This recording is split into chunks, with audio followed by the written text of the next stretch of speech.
This is a Brooklyn-bound express train. Stand clear of the closing doors, please. What's up, everyone? Episode number 6 of the DIII podcast, all across social media and YouTube. Chris Burrow and Joe Barone with you on this extremely boring, non-existent New York sports weekend, right? Yeah, I think that pretty much describes what New York is going through this past week, last couple of days actually. So I think we should just cancel the podcast. Nothing to talk about. Yeah, we got a lot to talk about actually, Joe. All right. So we'll touch on that stuff later. And you know the drill. You know where you can find us: Facebook, Yep. YouTube.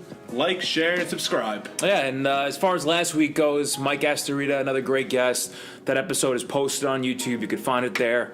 We talked collectibles. We talked New York sports trading cards. We got into the Yankees, the Giants, the Rangers. Got his thoughts on them. We found out what callers' favorite promotional giveaways were when they went to sporting events, and I think that was pretty fun. That was very fun. Yeah. So it was good discussions and everything like that. But I think it's time now to introduce our next guest of the DIII podcast. Joe. He's a college athlete, shooting guard and small forward from Fairleigh Dickinson University, Florham Park. A little shy at times. Awkwardly grew 6 feet out of nowhere. Yeah. Can't drink beer. Kenny LaRocca. Welcome to the program, Kenny. I like that introduction. Not bad, right? But, I've been excited to come on ever since Chris first told me about the podcast a while ago, so thank you for having me. Are you an avid listener? I've listened to the first couple ones. I had to take a break. I didn't listen too much to the last You one. had to take a break. That makes us feel real. I just didn't listen to the last one with Mike too much, but that's the only one. Wow, Mike, he loves you. Yeah. Sorry, Mike. Anyway, don't worry about that. So, Kenny, before we hit the express line, we want to get to know you a little bit better. And like we do with all of our guests, let's just get your New York sports teams out there. What are they? Let's list them. Mine are a little bit weird. I like, obviously, the New York Giants, which we'll find out later in this. And then I'm a Mets fan. I don't follow too much hockey, and I'm a Brooklyn Nets fan. Okay. So those are very, very interesting. 3 followed teams. Different combinations. We normally don't see that type of Not at all. combination, but still something that's pretty good. But we'll dive into those teams in a bit. Let's get your story because me and Chris were talking about it, just getting to know you. And you're doing what a lot of guests either haven't done or wish they have done or wish they were doing. You are playing college basketball at Fairleigh Dickinson, Florham Park's basketball team. The sixth man out there, you've started before, and I think we'd be remiss if we don't talk about it. How'd the season go? The season went all right. We, in my opinion, underperformed a little bit. We were really small. I was at times playing our power forward, and I'm only 160 pounds at 6'3", so... Bully, probably. A little bit. I held my own, but we graduated our 3 biggest kids also, so right now I'm our tallest returning kid. We need some big recruits, but we have some talented guards. So I think this year we went 7-18. Next year we could if we just get a couple bigger kids, we could easily flip the record. Okay. We have some pretty talented guards. Now, how about for you personally? You're 21 years old, and what fuels you at this point of your college career? I went to school first, and I did not play basketball, and I missed it a lot. So I just want to play. Doesn't matter how much I play, what position I play. I just want to be on the court and play again. Right. Obviously, on my own statistical-wise this year, I'm really a three-point shooter. I didn't shoot great, but I played every other part of the ball, probably the best I've ever have. So, next year I just want to be able to shoot a little bit better, and I should have a very good year. Talking to Kenny LaRocca on the DIII podcast. Kenny, you've played in college, you played in high school. Explain the transition from college to high school and the differences, obviously. And do you have a preference?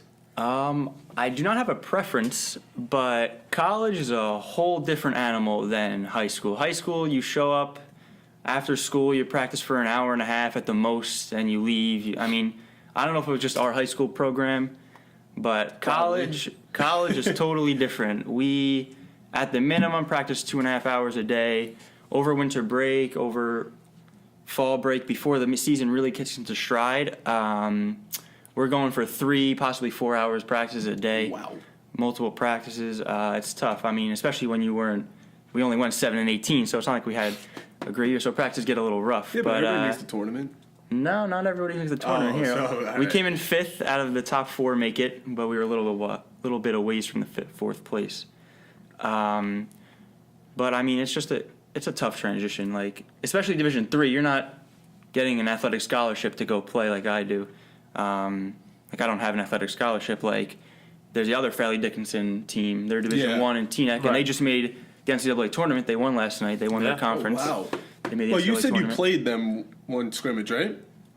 We did not play them this year. We do play them next year, though. Oh, wow. That'd be an interesting game. Yeah, well, they played them last year, too. They lost by 50 to start the year, so we'll see what happens with that. But, I mean, like I said, I don't have a preference. It's just a lot harder and more time-consuming, and you have to learn to manage your time a lot better playing college. So Joe and I have an agreement on this. We both feel like college athletes should be getting a little something. We know that you're not D1. You just said that. As far as, that like, you're financial D3. go. Yeah, financial. Stipends. But do you think all college athletes should be getting at least some kind of payment? There's also, we know you're a D3 athlete, but maybe draw the line at D1 or something along those lines. Yeah, that's what I was going to say. Speaking for myself, I don't think, like, Division III, you are not allowed to have an athletic scholarship. Right. And obviously throughout my experience of playing, and you could draw a decent-sized crowd, but you're not bringing too much money for your school. Sure. If you go to a Division I school, not even necessarily, like, we as a team took a trip to Princeton this year, and we watched Princeton play against UPenn. And the place was packed. I mean, I don't even think Ivy League schools can give athletic scholarships, but any Division I athlete should be paid, in my opinion, at least something, because if you look at the UNC versus Duke game, the tickets were almost reaching Super Bowl level tickets. Yeah. That was ridiculous. President Barack Obama was there, and basically, let's be real, to see Zion Williamson play. Yeah. And he's bringing in millions and millions of dollars for the school, and what's he getting? A $60,000 a year free school? I don't know if that's all they're getting, but So, I feel like they get paid. But this is about Kenny. As far as like under the table, I don't know about that. Oh, the whole Arizona incident. Well, that's the thing. You can't not. speculate though. It's not legal to do that. So right. that's where you have to. But I understand what Nick you're saying, Saban, Kenny. that's all I gotta say. You mentioned that you played in front of like big crowds, nice crowds. What's that feeling like? You're playing in front of a nice sized crowd and just playing a game that you love, that you grew up playing. oh, I mean, it's amazing. Going back to even high school, we had our sectional semifinals back at home. The place was packed. You couldn't get a seat. There were people standing all outside, and all eyes were on you the whole time. I mean, it's a really good feeling. So you mentioned you had an intense schedule, kind of trying to balance everything out, hitting the gym and practice, this and that. What's that like? How do you manage your life in between the games, the practices, and trying to balance yourself with a social life with your friends as well? I mean, it's pretty tough, but I mean, with college, we have, at least for me, I have class maybe 2.5 hours a day. If you have if you have practice, another game, another maybe 3 hours. It's not too hard. I mean, most of my friends, I'm a transfer student, so most of my friends are on the actual team. So I don't think it's too hard. Some people may have more problems than me, but I don't really think it's that hard to maintain a social life, at least. I mean, sometimes schoolwork does get a little tough. Sure. But that's really it. So, what about watching your New York sports teams? Obviously, you're a Jet, Net fan. No, Giant fan. Oh, sorry. What I are don't know you why I doing? said Jet. I You gotta pay I attention, was man. gazing off. I'm sorry. Giant, Net, and Met fan. Podcast. Come on. Do you have time to watch them? To be honest, I really focus on the Giants when I'm at school. Voice crack. But I just messed up my own podcast. Yeah, that's nothing, man. That's nothing. really, I focus on the Giants. I mean, I don't have cable or anything, so I stream them. I follow, especially when the Mets made the World Series. Sure. And that whole situation, I was following it avid, watching TV, that whole spiel. But the Nets, like right now, I mean, last night I watched the Net game versus the Thunder. We got a little bit embarrassed at the end of the game, but yeah, like I said, I really only focus on the Giants too much. Everything else is a little put in the back seat. All right. Before we ask our typical end of the interview question, I got to ask you, the basketball player that you kind of try to model yourself off of. Maybe it's a New York basketball player or a New Jersey basketball player or even just any. I probably prefer a New York basketball player. Anyone in general who you try to see that you want to act like. Don't force it. Yeah. I mean, if you really want to hear it, it's definitely not a New York player. It's Steph Curry. Okay. I kind of knew that. But I mean, he's my favorite player. Yeah, Yeah. I'm not as athletic or Very biased towards him. skilled as he is, but I mean, I'm trying to be a shooter, so. Yeah. And he's the best shooter of all time.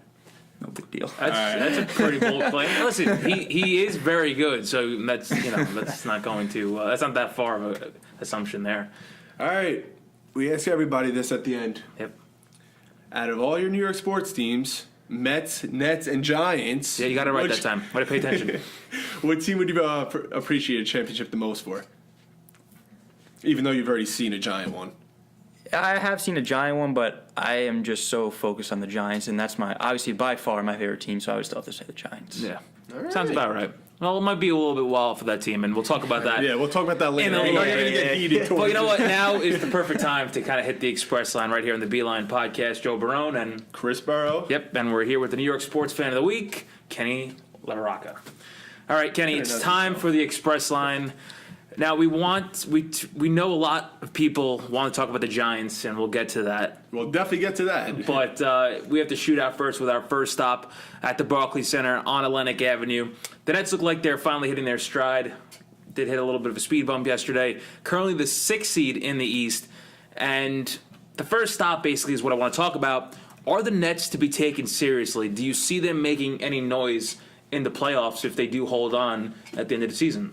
The Nets are a really fun team to watch. I mean, if you watch any of the games, they really look like they're they're not just playing to play. They're not going through the motions at all. They look like they're going out there and having a lot of fun, which can be extremely dangerous as the playoffs roll down because they want to win, you could tell. But, I mean, just with the star teams with Milwaukee, Toronto, the 76ers are hitting their stride. Sure. And Boston, I don't know if they can actually make a run. I'm not sold on Boston at all. I was hoping that Indiana would keep the 3 seed and maybe let Brooklyn sneak in and keep the 6 over Detroit, who before the Nets beat them were also playing really well. But that's not looking likely because Philadelphia is kind of rolling through everybody right now. See, the one thing I like about this Nets team is that they're young. And like you said, they're having fun every game, which for a young team, a new team like this, it's good for the fans to kind of rally around. You always like a young team. It's similar to what Yankee fans did a couple years ago where they had a lot of the homegrown stars kind of make that run to the ALCS against Houston a couple years ago. So that's something that Nets fans like yourself could rally around. How about D'Angelo Russell, though? He comes from a tough start to his career in Los Angeles. Now he seems to have really hit his stride, if you want to keep on saying that phrase, in Brooklyn. Is this the city, is this the team, the perfect fit for this guy? I mean, right now he's playing phenomenal. Yeah. He's averaging, 20 points a game, got like the seven, stats. 7 assists a game or something like that. Yeah. But he's a little streaky. He's a shooter, so it's Sure. going to happen. But, I mean, he has every tool at his disposal right now. He's the star. Everything's around him. Him Right. and Dinwiddie. Dinwiddie's playing really well, too. But, I mean, everybody loves Russell, it looks like. I don't see why. He's, 23, 22 years old? Mm-hmm. Why? I mean, the sky's the limit for him right now. Now, do you think that they could bring somebody in, a big free agent, with this team that they have already? I mean, right now their salary cap situation is they have room for one max player. Sure. And if they somehow figure out, I don't know how they could do it, to get rid of Alan Crabb's horrible contract, Oh, yeah. but they would have to somehow, some way, get rid of their first round pick. That's the only way it could happen.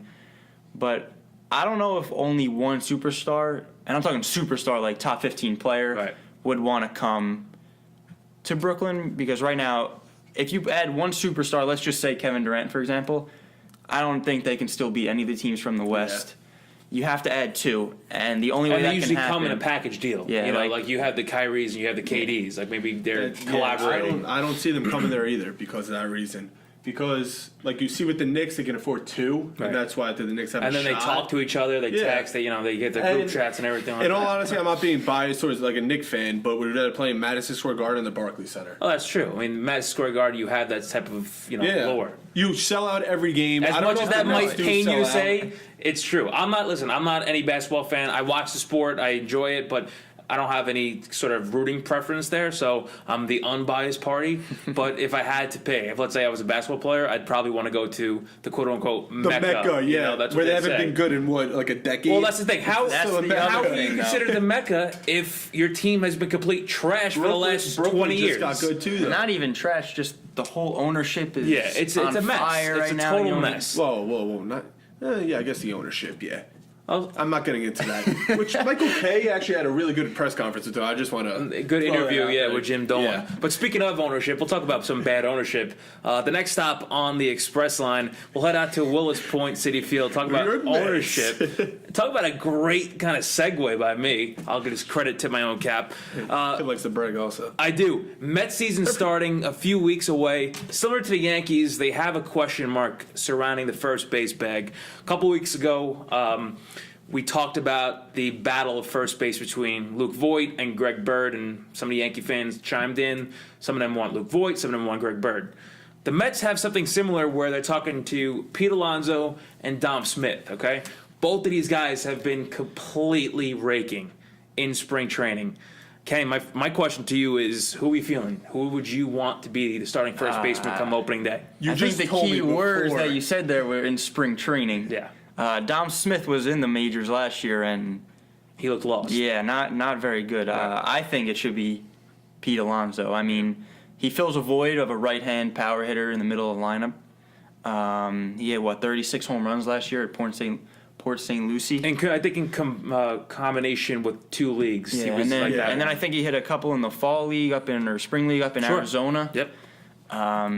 He's looked good. He's There's right no now doubt about rated it. as the #1 first base prospect. I think in the MLB or is He on the was. Mets. Yeah, he was. I'm not sure offhand. And he's but- batting 360 in the not the minors, the spring training Spring right now training. with 3 home runs. I don't know. I mean, Dom Smith's batting 400 something, which isn't no small feat. But I don't know.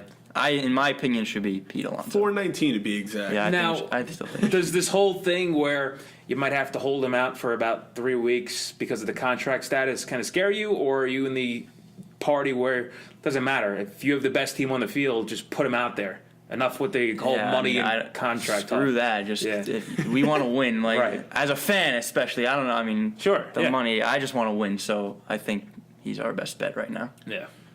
I agree with him. I like Pete Alonso a lot. I've been watching spring training a lot, and he gives you that power in the middle of the. I'm just not sold on Dominic Smith. Well, this is the thing. He's had his chance, and yeah, maybe he did find out a way to beat his sleep apnea with that machine. Maybe but he's still. gotten more mature. He's not sleeping late and whatnot. He's getting to practice Good on MLB time. player, yeah. Oversleep, Well, yeah. listen. This is the thing, though. He's still a young guy. You know, I'm sure you've made some worse decisions in your life. I'm not a Major League Baseball player. So. All right, but you also have to remember you're probably around the same age as him too. Am I? Is he like 21? No, he's not. You're not 21. 22, sorry. All right, so he's around probably 23, 24 years old. I'm just not sold on the guy. All right, I understand that. But- Like I'm saying, I like Dom Smith. I've been watching a lot in spring. But training. listen. Not Dom Smith, Pete Alonso. bring him up. You obviously have injuries right now to Jed Lowry and Todd Frazier. My boys. So now you Hurt have all a the chance time. now to have Dom Smith and Pete Alonso both at first base and kind of play Keep the hot hand. rotating, yeah. You know, unfortunately, it's not going to help their consistency, but I think it'll be a good situation. It's a good problem to have. The last thing I want to add on this is I feel like they're gonna have to trade one eventually, because you can't keep 2 first basemen. Well, then and one- eventually they're gonna get old, and they're not gonna be like, oh yeah, I'm still gonna play in the minors. You can't do that. Sure, and then contracts and Yeah, whatnot. so- Listen, if one of them plays well, let's say Dom Smith plays well, then you could see if you could trade him. I'm Yeah. sure first baseman is a really good position to Especially trade. if they're out of it by like I wouldn't say out of it. July. Why would you say out of it? Because they're out of it by July, like mostly every year. All right, well, that's I optimism. don't know. I mean, unless Dom Smith continues to play how he was playing last year, and then you don't got to trade me, just bring up Alonso. Oh, you but just send him down, right? Exactly. you don't worry about that. Talk about Robinson Cano for a second before we go into our next level. Next stop, Robinson Cano making swings look easy in spring training. What do you think? What are your expectations with Robinson Cano this year? I mean, that's what he's done his whole career. Yeah. He's a 290, 300, 310 hitter his whole career. I mean, he's getting old, 36 years old now. Yeah, But we just need that consistent bat in the lineup. right. With Conforto is either hit or miss. I mean, for the second half of the year when we were already out of the playoffs last year, he was batting crazy. He was getting RBIs like it was nothing. But to start the year, he stunk. So him, Nimmo, he just needs to be that veteran guy in the locker room, veteran guy up at the plate, just hitting 300, getting his. I mean, even if you look at last year, only played half the year or something, but I mean, he still was on pace for 100 RBIs, batting 310. So, I mean, that's all I expect out of him.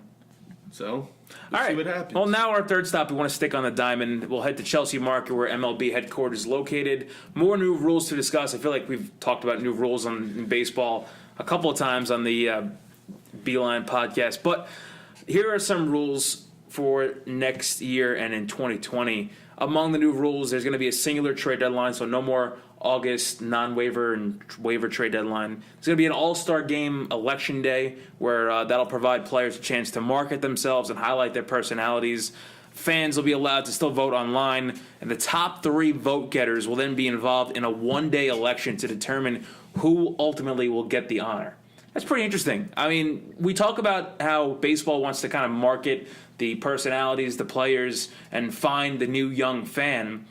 Are you guys fans of that? Do you like the whole idea that they're going to be more interactive with the fans and the players? Or you want me to go first? I got it. I mean, I think it's a good idea.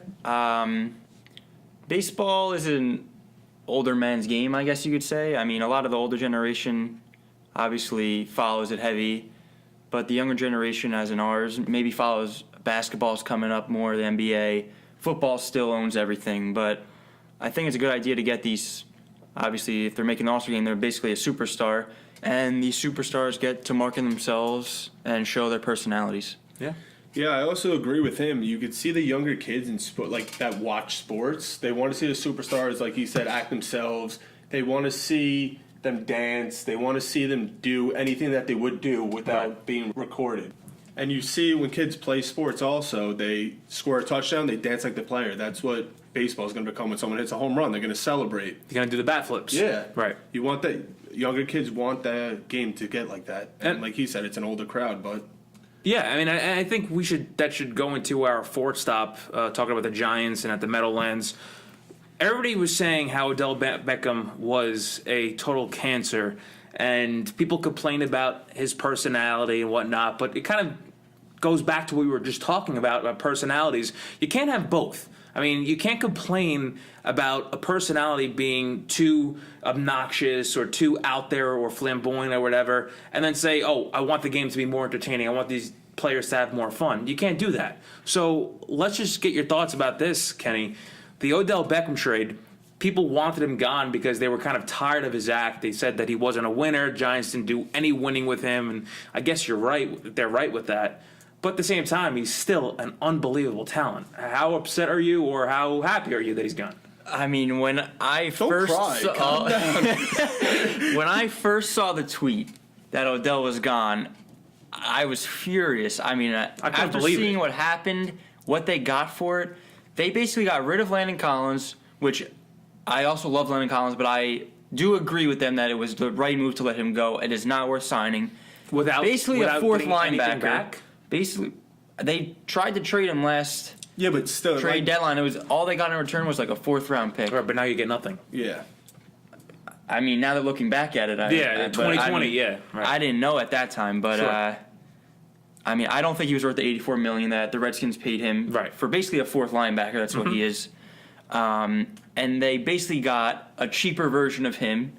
Worse in every aspect in Jabril Peppers, besides maybe he's a solid special player. Teams. He didn't prove himself yet. He's still young. He's still young, but that's He's the still thing, young. A lot of players Landon Collins. The year they went 0-16, he didn't play much. I mean, he was hurt. Yeah. And they had him out of position playing free safety. He's really a strong safety. He's an in-the-box safety. He can hit.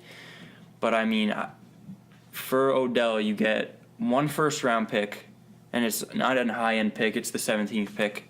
That's what they had. What else basically, did he want? No, I know. But you get basically a 4th round pick. It's the last pick of the 3rd round. And you get a safety, a cheaper version of the one that you basically just let walk. And an offensive lineman. Well, they got him for Vernon, which I did like that trade. Right. But I do not agree with the Beckham trade at all. All right, so you have Landon Collins gone, Olivier Vernon gone, Odell Beckham Jr. gone. Golden Tate made some news on Thursday that the Giants do get a wide receiver.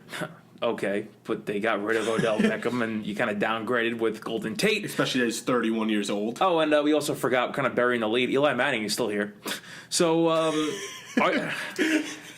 does Dave Gettleman have a plan? What is Definitely this? not. What is this plan? He says he has a plan. Right. I don't know, but I just have a quick question. Does he expect to win now? nobody knows. Nobody knows because No Giants fans he know. gets rid of Vernon, and Right. I did like that trade because he didn't play too much because he was hurt. He is a very good player when he's on the field, but contract is Not worth the astronomical. contract. That's it. There Not you worth the go. contract. I get it. Odell, big contract. Sure. Landon Collins would have cost a big contract.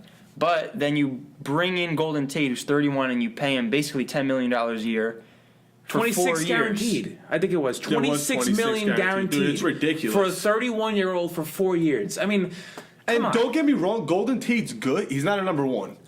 And Sterling Shepard ain't a number one. Your number one receiver right now is probably a tight end. I would have liked it. I would have liked the signing if we still had Odell. Exactly. It would have been a good like we were second talking about receiver. before, they weren't signing him if they still had Oh, Odell. yeah. I just want to touch on Odell real quick because everybody basically was like saying, "Oh yeah, he peed like from the Eagles. He did this. He fought with a goalpost, or sorry, the kicking net. I don't Right. know why I said goalpost. But if you have a chance, go watch that Kimberly Jones interview. Yeah. Because it showed the type of person that he actually was. I know a lot of Giant fans hated him. I know a lot of Giant fans liked him. You weren't winning with him. You weren't going to win without him. But I think I just didn't know. I was shocked when I saw that trade. Well, I mean, I understand. Listen, Odell Beckham Jr., you talk about this guy, and we said this before. It sounds like a broken record now at this point. He was talented, no doubt about it. He's going to help Cleveland. Now, this is going to be interesting where Cleveland goes from here because they got a lot of egos on that team now. Jarvis Landry, Odell, you got Baker, you got now Kareem Hunt. They all need the ball. Right. There's a lot of guys now on that team with a lot of egos, and the rookie head coach, that's going to be. I don't know about predicting them to go all the way to the Super Bowl, but they're going to have a lot to handle with all those egos and a rookie coach. But my point is about the Giants, to kind of wrap things up. Are you, as a Giant fan, if this is a rebuild, are you sticking with this process? Are you believing in this process and seeing this out? I mean, you haven't really dealt through this yet. You've seen that second championship. You've seen both of them. You were alive for both, obviously. But they didn't really understand what to do with the second one. They didn't understand how to, improve. Are you going to stick through this process and be an actual Giants fan through this whole process? Oh, I mean, I'm always going to be a Giant fan. I was talking, I don't know if it was Chris or with some other people, but, I mean, Eli, let's be real, it's his last year. And it's been now almost 20 years since we have basically had our quarterback penciled in every single year. Right. So it's going to be tough not being able to do that. I just hope the quarterback we draft or sign. I'm crossing my fingers for Russell Wilson next year. I don't know. But Is he a free agent? Next year, apparently, they're going to lock him up. apparently, talk is he wants to come to New York, but I don't know. Oh, really? Yeah. Wow. Yeah, wow. I did not know about that. Chris, you're rolling your eyes there. But, I know about that. So, I mean, of course I'm going to be a Giants fan. all right, so then let's ask this. A lot of people are talking about Josh Rosen. Would you trade a second or third rounder for him? I think that's the best scenario. Yeah. To trade for Josh Rosen. I mean, you get who some people thought was going to be the best quarterback out of last year's Sure. draft. Yep. Most NFL-ready quarterback out of last year's draft. For a second-round pick who was drafted in the top 10 or Not- top 12. Whatever. Yeah, now granted it was the Arizona Cardinals, but he didn't look Dude, NFL people ready are last quitting year. on this No. guy, I agree. I said this last week, Chris. You know what I said. I know. I said that it's Josh Rosen. Like you said, Kenny. He was predicted to be one of the better quarterbacks coming out of last year's draft. So there's no doubt about it that if you trade a third rounder for him, you have now Rosen and Barkley, and now the rest of the offense, including Golden Tate, And Ingram, and Shepard. Gettleman will look It like a could be- genius. Absolutely. Gettleman, all of a sudden, people are saying, oh, this guy sucks, this and that.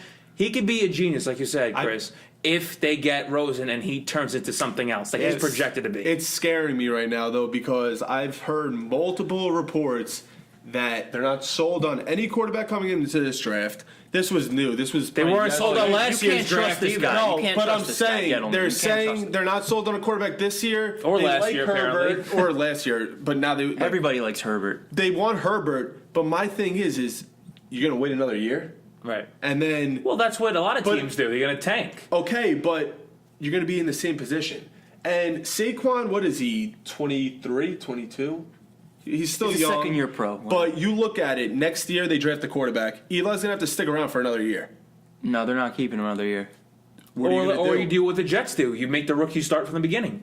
They have to sign him, though, for at least another year. Why? Because his contract's up next year. But why would they have to sign Eli? What are you why just wouldn't going to throw him in? They technically made Darnold in a QB battle with McCown. They knew he was going to be the starter. They didn't tell him he was All going to be right, the but starter. it depends on Eli Manning's price point. Maybe Eli thinks he could start somewhere. Dude, he's making a lot of cash right now. That's what I'm saying. He ain't worried about money. He might want to make more money. You don't know that. You don't know what's going through the head. Guy's going, I'm going to get my ass kicked every week. Well, okay. For a couple million. I'm just saying, I would be worried, especially if they don't draft the quarterback this year and they can't get Rosen. I don't know. I in my opinion, I think the Rosen trade, if the Cardinals make him available, because as of right now he's not available. That's what they say, quote unquote. Yeah, not so they available. draft Kyler But I mean, Murray. if they can trade him, they draft a stud pass rusher at 6, because that's the Giants' defense just full of holes What right about now. O-line? Their O-line's a little bit revamped after the last I 2 agree. years. I think the O-line has been Zeeler is was the one of number one best. pass blocking guard out of anyone. They have the left tackle and Solder who played Safety? well. They don't have a safety right now, do they? Well, it's on defense. Well, that's Talk on about defense. We're talking about the offensive No, line. you said pass rusher. I'm just throwing around facts now. You're bouncing around, Chris. He's I'm talking about the offensive just about the line. offensive line. It's revamped after the Gettleman last 2 wants his years. hog mollies. He's getting his hog mollies on the offensive line. Now we It's need as a simple as defensive that. one. Need a defensive line, and you need a defense entirely. That's the Giants right now. That's what I think we should take with our first two draft picks right now. If we can get Rosen, Yeah, absolutely. if we don't get Rosen, we got to take a quarterback. In my opinion, And if they don't? we'll see you in the top 5 next year. and maybe the next 2 years after that. All right. It's like we're not sold on Herbert anymore either. Dude, what are you doing? Yeah, I know. You Well- pulling a Phil Jackson, just melt down and leave? There's a lot to be discussed there, and that's why we're up to our final stop. We'll open up our phone lines. The number to call is 720-835-5323. The PIN number to get into this conference is 02786. We'll have you waiting on the line. When we say the last 4 digits of your number, you will be live. And Sound it's off. not only Giant fans. Giants though, fans, and Jet fans, let's hear Because we you. know you Jet fans are happy. Sound off. The lines are open. Let's hear you. All right, Mike, this name is pretty familiar from our last week's guest. Mike Astorita, what's going on, Mike? Hey, glad to be back on the show. Couldn't get enough of me last week. Yeah, what's up? All right, I want to complain about Dave Gettleman and the New York Giants as a whole. I know we talked about it last week, but this man has no clue where the direction of the Giants, where he wants to take them. Are we rebuilding? Are we not rebuilding? I want to hear your thoughts. But trading Odell and then after, he just doesn't know what he's doing. I don't know if he's rebuilding or not, and he needs to It commit seems to one. like he can't come up with the actual thoughts right now. And I think stuttering. I think this is kind of similar to what a lot of Giants fans are feeling right now. They're upset. They don't know how to compose themselves, and they don't know really what to say. Obviously, we heard rumors. There were rumors about them, the Giants trying to trade Odell, and I didn't think much of it. So my reaction to seeing the trade actually went through was more shock than anything. I don't know. I like it better than most Giants fans. I realize that sometimes you gotta rebuild, but you have to fully commit if you want to rebuild. Is my problem with it. Yeah, we get it. Absolutely, we get it. The thing is, they need to try to look for other options. There's plenty of quotes out there from Gettleman saying that, listen, we're trying to win now while we rebuild our roster, which that's why they're bringing in a guy like Golden Tate, why they're bringing in somebody like Bethea on as a safety. So they're trying to kind of plug and play, just like the Jets did a couple years ago with people forget Fitzpatrick, that. with Marshall, with Decker. Teams do that just so that they can compete. Doesn't necessarily mean they're going to be a great football team. Yeah, I don't know where this guy's going. He has me completely confused. I just want you to know there's good times to come. Me and Joe, we've been through it. Oh, yeah. We'll be here for you. Listen, don't drink the Kool-Aid yet, Chris. No, but I'm just saying, yourself. the Jets finally have a plan. Giants, I have no clue where they're going. I'm going to leave this for Kenny because Kenny really wants to get in on this. I know he does, so here. I mean, I'm just in disbelief. I don't know what to say. You trade Odell, then you sign a 31-year-old wide receiver who's not even at To a 4-year deal. To a 4-year deal, That doesn't make guaranteed sense. $27 million, a total of $37.5 possible $1 million. I mean, I understand the Antoine Bethea. You gotta compete, like you gotta play, and he's a inexpensive way and veteran safety who can help you out. But I don't understand where he's going. We have Eli Manning taking a $20 million cap hit. And now you have Peppers. That's your safety, and those are your safeties for this year. Peppers will be here for the future. Plus, he's a local guy. I'm sure you guys could rally around him too because he's from Jersey, right? Isn't he from Jersey? Catholic. Yeah. So there you go. So that's someone to rally around, root for. Mike, there's bright times ahead, I'm telling you. All right, our next caller on the line, 0644. What's going on? Tommy, what's going on? It's Tommy Tom. here. Just had a Tommy, couple what's beers. going on? How are you? Nothing much, man. What's so up, I'm calling Tommy? in. I heard we're talking about the Giants right now. Yeah, Tommy, are you upset? We know you're a big Giants fan. I don't know. Like, I think the time has come where we just need to have the Jets 20 season building. Like, we're gonna build up. You know, like the Jets been doing for 20 years right now. Yeah. I think OBJ we had to get rid of him because if you think about it, like the past 5 years, has there been a top wide receiver on that team that won the Super Bowl? On the Giants? Well, they had like the past Plaxico. 5 years. The past 5 years, a Super Bowl winning team, have they had a top wide receiver? Well, I mean, you're talking about the Patriots a lot of these years, and the Patriots But really are. they're They're by committee. They have a quarterback. But even Alshon Jeffrey, he's not getting paid that much. Sure. Russell Wilson, Doug Baldwin, he's not getting paid that much. All the teams that beat the Jets their quarterbacks were on rookie contracts where they can spend on the defense, and defense wins championships. It's a fact. I'm more upset about the Landon Collins trade than anything. That's what I'm more upset about. Well, I understand Kenny, OBJ had to go. You were saying that No, I actually don't mind getting rid of Landon Collins. I mean, he was a runner-up for the defensive MVP or defensive player of the year, but I just don't think he was worth the money that the Redskins actually gave him. Yeah, I believe with that, but once again, Landon Collins was horrible in coverage. But like he's like kind of that linebacker free safety kind of duo where like he's a great tackler. So yeah, he was that fourth linebacker. Well, that's what I saw in him. Yeah, What were do you you think saying? Jabril can lead up to that? Well, Jabril that's what I Peppers? was like. That's what I saw with him, and they got Jabril. What does he have? 3 years left on his deal? Probably 2 to 3 years. I think he has two. Yeah, but if you look at it, he's not going to get paid Landon Collins money. So Yeah. they Oh, not yet. benefited You don't know. there. You don't know if he's going to take the next step. He's still a young guy. This is the thing that you guys are failing to understand. Jabril Peppers has a lot of talent. Wasn't he a first-round choice? Late first round. All right. The Browns have drafted really good defensive pieces over the years. Now, they haven't been able to do that offensively. Maybe they kind of turn the tides, but Peppers is still looked at to be a top safety eventually when he enters his prime. He's still young enough where he hasn't entered his prime yet. So this whole notion that you're nervous about Peppers. I'm not nervous about Peppers. I was just saying, you look at Landon Collins. He's been good his whole career. He's been on. Yeah. All right. Like, arguably, he's been good his whole career. Okay, but now you get a lesser cap hit. That's what I'm saying. And you get pretty much the same sort of thing, if not better, in Peppers, who could actually cover somebody who Collins has been criticized for not being able to cover anybody. I was backing them up with I backed him up. I like the Collins one. Okay. Because they're gonna sign Peppers for less money. Yeah. He's not gonna be able to prove himself to what Landon Collins got in 2 years.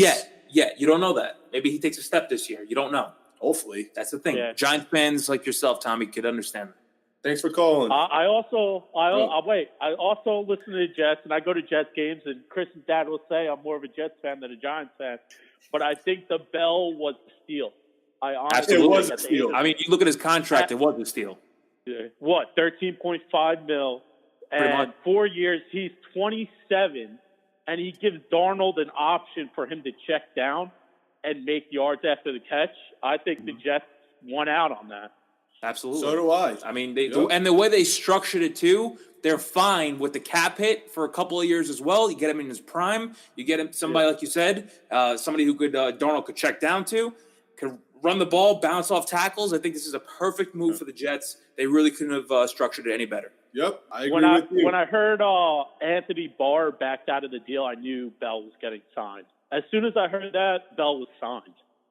Oh, so did I knew that too. It made a lot of Jet fans, though, kind of really pissed. Think though that something was going to happen that was bad. Wait, a couple of years ago, Dante Hightower. Hightower did that. Cousins did that. A lot of them use. And I know some people. I've spoken to a lot of people where they've said, you know what, I'm just sick of the Jets being played. Yep. I mean, Kirk Cousins used the Jets as leverage last year. He clearly made that in a video. Right. He used the Jets as leverage last year to get a better contract, even though it's a little bit cheaper for the Minnesota Vikings. Yep. That's happened before. Yeah. A lot of these teams, a lot of these players really have used the Jets in the past.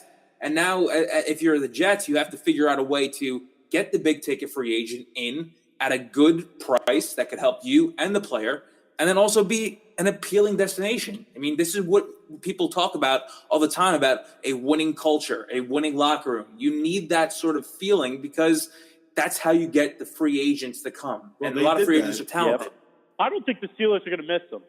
I really don't. They'll miss them a little bit, but I don't. They always draft good offensive talent. They have Juju Smith-Schuster. They have Connor. They're fine. They're fine. Yeah. I don't know. The NFL's really good right now, you know, with all these trades. Mark Ingram, Honey Badger. There's just a lot of stuff going on right now. Which is a great nickname. Great nickname, by the way. What, Honey Badger? The Honey Badger. That's a great nickname. Yeah, but that's a steal. You know how old the Honey Badger is? Not past 26 years old. Yeah. He's been in the league for like 50 years. And he's only 26 years old. That's what it seems like. Yeah. Like, are you serious? And this kid's only 26 and he's going to get signed like that? Yeah, that's what it seems like. I don't think Mark Ingram's a great pickup. I don't know. I don't see him being a stud. I think the fact that he had Kamara made him look better. So our next caller is Nick. What's up, Nick? Hey, how you doing today? Hey, what's going on? Long time no talk. Our first guest. Yes. It was a great time, and I figured I'd call back in to really relive the moment and really just relive the glory days. Oh, the glory days. Yeah. What's up? What's your comment? Well, the reason why I'm calling in is because recently the Jets obviously signed Le'Veon Bell, and I think that was a big splash in free agency, and that was really the Jets' first big free agent splash in a while. I don't even remember the last time they really made this splash in free agency. So what do you think Le'Veon Bell will bring to the table, A? And B, do you think the linemen that the Jets currently have will allow Le'Veon to, I guess, be how he was in Pittsburgh? Well, Pittsburgh's offensive line was very good. There's no doubt about that. So Le'Veon definitely did benefit from that.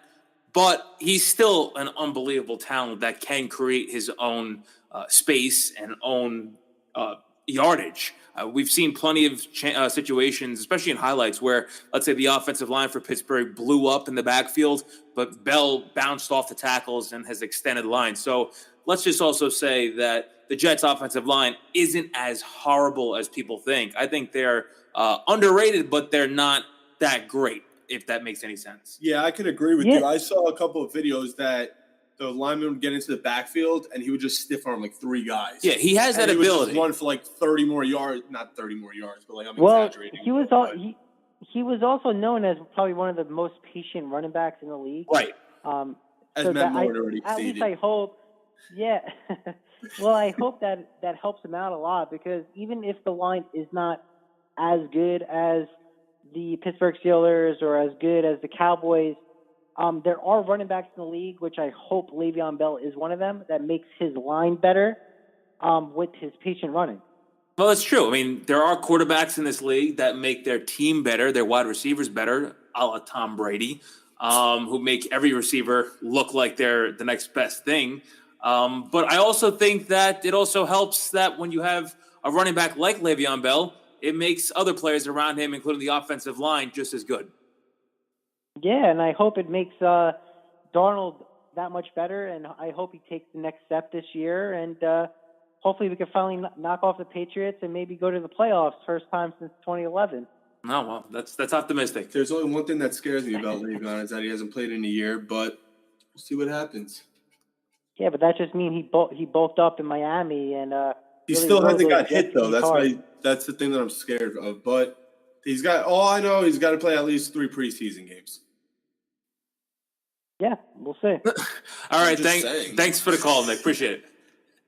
Now, that'll do it for the callers. First, we would like to thank all of the callers for calling. A lot of passionate Jet fans, Giant fans. Yeah. Nothing wrong with that. You can tell it in a lot of their voices. Yeah. It's very stressful. Especially Tommy. Yeah, Tommy went a little off topic, but I'll address that another time. Well, Kenny, we hope you had a really good time on the show. Hope we can hear from you again. Yeah, Kenny, thanks for Thank you sharing for your having story, me. man. It was Thank great. you for coming on, Kenny. Thanks for having me. Now, we'd like to thank everybody else for all of the support. For now, keep sharing. Follow our Facebook page at The Beeline. Subscribe. All capital letters. I was getting to that. Oh, were you? Subscribe. I'll say it again. And thanks again. Yep, thank you so much, and we'll see you next week. Yep. Peace. Ciao, baby.